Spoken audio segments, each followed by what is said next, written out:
सभी को नमस्कार। मैं पवन कुमार। आज की इस मॉडल पेपर के अंदर हम बात कर रहे हैं कक्षा 12 की पॉलिटिकल साइंस, और ये दूसरा मॉडल पेपर। एक मॉडल पेपर हमने पहले डाल दिया था, वो भी देख ले।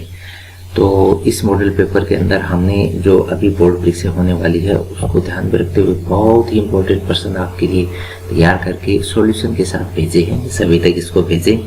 ये प्रश्न आपको डायरेक्ट या इनसे रिलेटेड प्रश्न आपको मिल जाएंगे। तो चलिए हम बात कर लेते हैं। आप सभी जानते हैं जो पहला खंड रहता है उस पहले खंड में क्या आएगा, छोटे वाले प्रश्न रहेंगे। तो ऑब्जेक्टिव प्रश्न देख लेते हैं इसके। तो पहले जो 12 ऑब्जेक्टिव प्रश्न रहेंगे तो उसका हम पहला प्रश्न देख लेते हैं। प्रथम गुटनिरपेक्ष सम्मेलन बेलग्रेड में कब होता है? तो पहला गुटनिरपेक्ष सम्मेलन बेलग्रेड में हुआ था, और ये कब हुआ था? 1961 में। फिर अगला प्रश्न है शॉक थेरेपी कब अपनाई गई थी? बहुत शानदार प्रश्न है शॉक थेरेपी के लिए। तो ये कब अपनाई गई थी? 1990 में।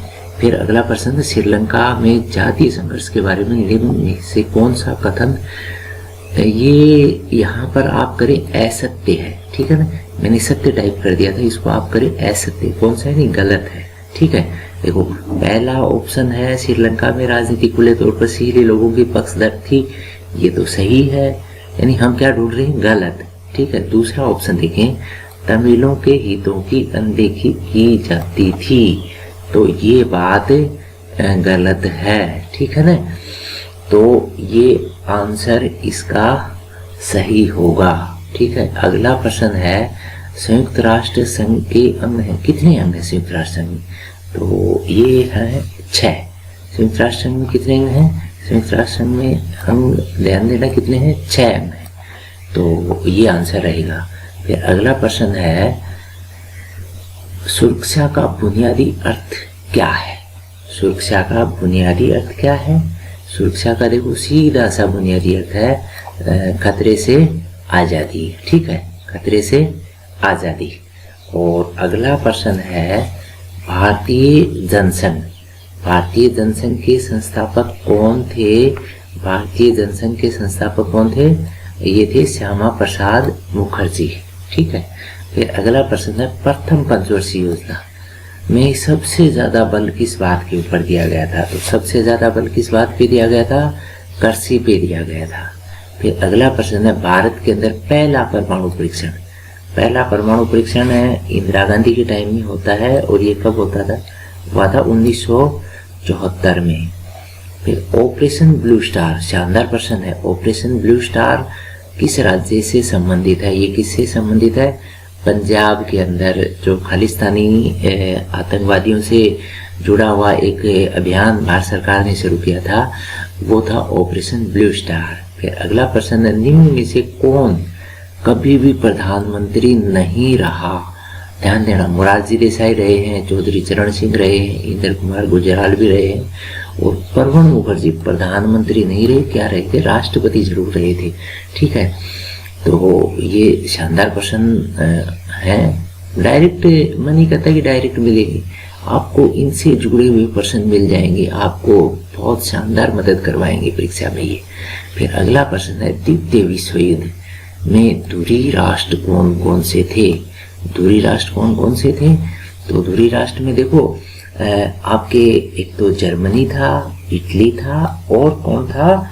जापान था। ये थे दूसरे युद्ध के अंदर, विश्व युद्ध के अंदर धुरी राष्ट्र थे। फिर नई आर्थिक नीति किसने शुरू की थी? नई आर्थिक नीति की शुरुआत किसने करी थी? ये करने वाला था लेनिन, ठीक है ना, सोवियत संघ की बात है ये। फिर ये खालिस्तान लड़ने के प्रश्न आ गए एक एक नंबर के। दूसरा प्रश्न खालिस्तान का रहेगा। तो देखो पहला प्रश्न है यूनिसेफ का ऑफिस कहाँ पर है? यूनिसेफ का कार्यालय कहाँ पर है? तो यूनिसेफ का कार्यालय है न्यूयॉर्क में। खालिस्तान क्या भरेंगे? न्यूयॉर्क। फिर अगला है भारत में सहकारी डेयरी प्रारंभ करने का श्रेय किसको जाता है? तो इसका आंसर है वर्गीज कुरियन। मैं यहाँ लिख नहीं पा रहा हूँ, आपको मैं बता रहा हूँ, आप ध्यान रखें, वर्गीज कुरियन। फिर तीसरा प्रश्न है खालिस्तान को भारत की विदेश नीति का निर्माता माना जाता है। तो यहाँ खालिस्तान में क्या भरेंगे? जवाहरलाल नेहरू। जवाहरलाल नेहरू को भारत की विदेश नीति का निर्माता माना जाता है। फिर अगला प्रश्न है जेपी के नाम से श्री मशहूर राजनेता थे। तो ये जेपी के नाम से कौन जाता था? जयप्रकाश नारायण। ठीक है। फिर गरीबी हटाओ का नारा कौन सी साल में चुनाव का मुख्य नारा बना था? तो ये जो 71 का चुनाव हुआ था, 1971। तो खालिस्तान में क्या भरेंगे आप? 1971। फिर अगला प्रश्न है, भारतीय जनता पार्टी की स्थापना कब होती है? तो ये कब हुई थी? 1980 के अंदर भारतीय जनता पार्टी की स्थापना हुई थी। फिर अगला जो प्रश्न है उसके अंदर देखो, ये एक एक लाइन के अंदर या एक शब्द के अंदर इनके उत्तर करने हैं अति लघुतरात्मक के रूप में। तीसरा प्रश्न वो रहता है। ठीक है। इसके अंदर आपको 12 प्रश्न मिलेंगे। तो पहला प्रश्न देख लेते हैं, सोवियत संघ कितने गणराज्यों में से मिलकर बना था? सोवियत गणराज्य कितने राज्यों से मिलकर बना? सोवियत संघ में टोटल कितने गणराज्य थे? 15। ठीक है। फिर अगला है, 1947 की रूसी क्रांति के नायक कौन थे? 1947 की रूसी क्रांति, लेनिन। पूरा नाम लिखते हैं, व्लादिमीर लेनिन। ठीक है। फिर अगला प्रश्न है, अमेरिकी वर्चस्व का युग कब प्रारंभ हुआ? ये कब प्रारंभ होता है? देखो 1991 में, यानी शीत युद्ध समाप्त हो गया, उसके बाद में अमेरिका का वर्चस्व शुरू हो गया। फिर अगला प्रश्न है, पृथ्वी सम्मेलन कहाँ हुआ था? पृथ्वी सम्मेलन कहाँ हुआ था? ये हुआ था ब्राजील की राजधानी रियो डी जेनेरियो में। और कब हुआ था? 1992 में। फिर चिपको आंदोलन। चिपको आंदोलन क्या था? तो ये आंदोलन पेड़ पौधों की सुरक्षा से जुड़ा हुआ था, यानी पेड़ों को काटे नहीं, इसके लिए उनसे लोग चिपक गए थे। और ये बात है 1973 की, उत्तराखंड एरिया की बात है ये। फिर सोवियत संघ के विघटन का अंतिम और तात्कालिक कारण क्या था? तो इसका अंतिम और तात्कालिक कारण अगर माने तो वो आता है, एक तो राष्ट्रीयता और एक संपर्क होता के विचार इतने ज्यादा वहां पर बल हो चुके थे कि सोवियत संघ को टूटना ही था। फिर अगला प्रश्न है, अमेरिकी वर्चस्व के किन्हीं 2 क्षेत्रों के नाम लिखिए, यानी जिसमें अमेरिकी वर्चस्व कायम है। एक तो फौज के मामले में, यानी सैन्य क्षेत्र, और एक आर्थिक क्षेत्र। 2 बड़े क्षेत्रों में है अमेरिका का वर्चस्व। फिर साझी संपदा। साझी संपदा के 2 उदाहरण देखो। साझी संपदा नदियां हैं, मैदान हैं, पहाड़ हैं, समुद्र है, ये सब क्या है? साझी संपदा है। फिर वैश्वीकरण का एक प्रभाव, ये तो आप लिख लेंगे वैश्वीकरण में। तो क्या हुआ था? वैश्वीकरण से क्या हुआ कि सब व्यवसाय लोग आपस में जुड़ गए, पूरा संसार जुड़ गया। ठीक है। फिर अगला है, दलित पैंथर्स का मुख्य लक्ष्य क्या था? तो दलित पैंथर्स का मुख्य लक्ष्य दलितों के अधिकारों के लिए आवाज उठाना। ठीक है। फिर अगला प्रश्न है, सोवियत खेमे में शामिल कोई 4 देशों के नाम लिखने। देखो मैं बता देता हूँ, मैं लिख नहीं पा रहा हूँ, थोड़ी टेक्निकल प्रॉब्लम लग रही है, तो आपको मैं बता देता हूँ, आप समझ लें। एक तो सोवियत संघ हो गया, पोलैंड हो गया, हंगरी, रोमानिया, पूर्वी जर्मनी। ठीक है। तो ये हो गए सोवियत खेमे के उस टाइम के देश। फिर 12 का प्रश्न देखो, एक उदाहरण की सहायता से दर्शाइए कि वैश्वीकरण ने भारत में परिधान संस्कृति को प्रभावित किया है।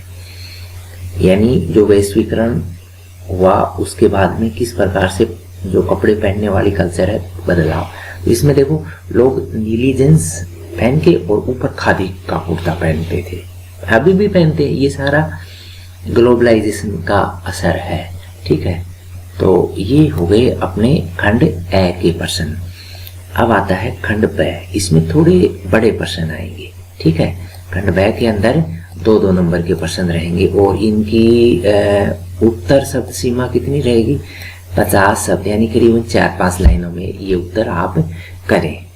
ठीक है। तो पहला प्रश्न देख लेते हैं, ओजोन परत में छेद होने से पारिस्थितिकी तंत्र पर क्या प्रभाव पड़ेगा? तो इसके पारिस्थितिकी इफेक्ट देखो, ओजोन हमको पराबैंगनी किरणों से सुरक्षा प्रदान करती है। ओजोन परत में छेद हो जाएगा तो पराबैंगनी किरणें सीधी पृथ्वी पे आएगी, ग्लोबल वार्मिंग हो जाएगी, तो ये सारी बातें आप लिखें।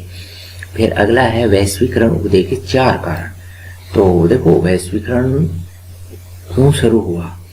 एक तो युद्ध की संभावना कम करने के लिए ये काम चला, और फिर राष्ट्रों में अलगाववाद समाप्त करना दूसरी बात, और फिर एक पर्यावरण का बैलेंस और एक आर्थिक व्यवस्था बनाए रखना। आप इनको थोड़ा विस्तार करके डाल दें, ठीक है। फिर अगला प्रश्न है कांग्रेसी प्रणाली। कांग्रेस है ये, कांग्रेस ये की बात है, कांग्रेस प्रणाली की पुनर्स्थापना से क्या तात्पर्य है? तो आपको पता है कि कांग्रेस प्रणाली यानी कांग्रेस का जो इंदिरा गांधी से पहले का दौर था उसके अंदर इसकी वर्किंग स्टाइल अलग थी, और बाद में थोड़ी वर्किंग स्टाइल बदली है। इंदिरा गांधी ने एक नई विचारधारा डाली, इसमें गरीब, महिला, दलित, आदिवासी, अल्पसंख्यक इनके लिए कुछ योजनाएं काम शुरू हुई। तो ये सारा इसकी पुनर्स्थापना से जुड़ी हुई बातें हैं। फिर असम समझौता कब हुआ? असम समझौता कब हुआ था? तो इस की मुख्य बात, तो असम समझौता देखो राजीव गांधी के टाइम में होता है, और ये बात है 1985 की। राजीव गांधी और एक तरफ था all India Assam students union यानी आसू, इनके बीच में जो बांग्लादेशी बाहर से आए थे असम के अंदर, इनकी नागरिकता से जुड़े हुए मुद्दे के ऊपर बातें हुई थी। तो ये हो गया असम समझौते की बात। फिर आता है सुमेल कीजिए, मिलान करूं। तो देखो भारत चीन युद्ध कब होता है, इसको मिलान किससे करना है? देखो मैं इसमें आपको बता देता हूँ। भारत चीन युद्ध कौन सी साल की बात है? 1962 की बात है। मिल गया, ठीक है ना। और फिर अगला है ताशकंद समझौता। तो ताशकंद समझौता कब कौन सी साल होता है? 1966 में, ठीक है। और फिर अगला है शिमला समझौता। शिमला समझौता कौन सी साल में होता है?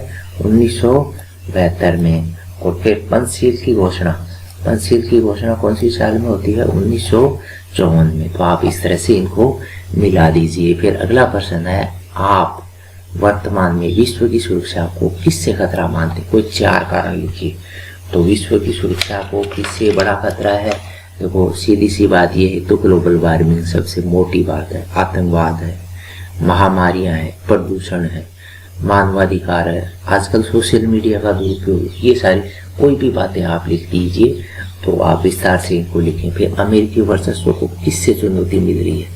ठीक है, किससे मिलने की संभावना है अमेरिकी वर्चस्व? देखो एक तो अमेरिका के अंदर सामाजिक आंदोलन इस लेवल पे बढ़ते जा रहे हैं, उससे अमेरिका को चुनौती। फिर मीडिया वर्ग, बुद्धिजीवी, कलाकार, इंटरनेट क्रांति, इन सब को अमेरिका से खतरा है, ठीक है। और फिर अगला है बांग्लादेश एक स्वतंत्र राष्ट्र कैसे बना? आप पता है, आप जानते हो 1971 की लड़ाई हुई थी। उस लड़ाई के अंदर ये देश अलग हुआ था पाकिस्तान से। तो इसकी पूरी बातें आप लिखी, बहुत अच्छा प्रश्न है ये। फिर भारत के सुरक्षा परिषद की स्थायी सदस्यता के दावे के समर्थन में 2 तर्क लिखे। तो देखो भारत सुरक्षा परिषद में परमानेंट मेंबर नहीं है, परमानेंट आप जानते कितने? 5 है। तो मतलब दावा मजबूत क्यों है? एक तो हमारी जनसंख्या विश्व में दूसरे नंबर पे है। एक खास बात यह है कि हम जो विभिन्न तरह के यूएनओ के द्वारा शांति अभियान चलते हैं, उनके अंदर भारत का योगदान बहुत अहम है। इस वजह से भारतीय कहता है कि हमको सुरक्षा परिषद में स्थायी सदस्यता दी जानी चाहिए। फिर अगला प्रश्न है, भारतीय जनता पार्टी और कांग्रेस में 2 अंतर बताइए। ये पूरी साल मैंने समझाया है, पढ़ाया है, बताया है। आप अपने हिसाब से 2 अंतर, काम करने के तरीके, इनके विचारधारा, वो सारी बातें आप इसके अंदर लिखेंगे। फिर अगला प्रश्न है, बहुत शानदार प्रश्न है, किसी राजनीतिक दल को अपने अंदरूनी मतभेदों का समाधान कैसे करना चाहिए? आप अपने विचार लिखें, ठीक है ना। कोई भी राजनीतिक पार्टी के अंदर जो भी मतभेद हैं उनको कैसे ठीक करें आपकी नज़र में? तो देखो इसमें एक तो अनुशासन की बात आप डालें, आंतरिक लोकतंत्र की बात डालें, एक ऐसा कुछ हो कि नीतियां सर्वसमावेशी हो, ये बातें आप डालें, ठीक है। फिर अगला प्रश्न है, क्या आंदोलन और विरोध की कार्रवाइयों से देश का लोकतंत्र मजबूत होता है? ये बहुत अच्छा प्रश्न है, परीक्षा में आपको इससे रिलेटेड प्रश्न मिलेगा।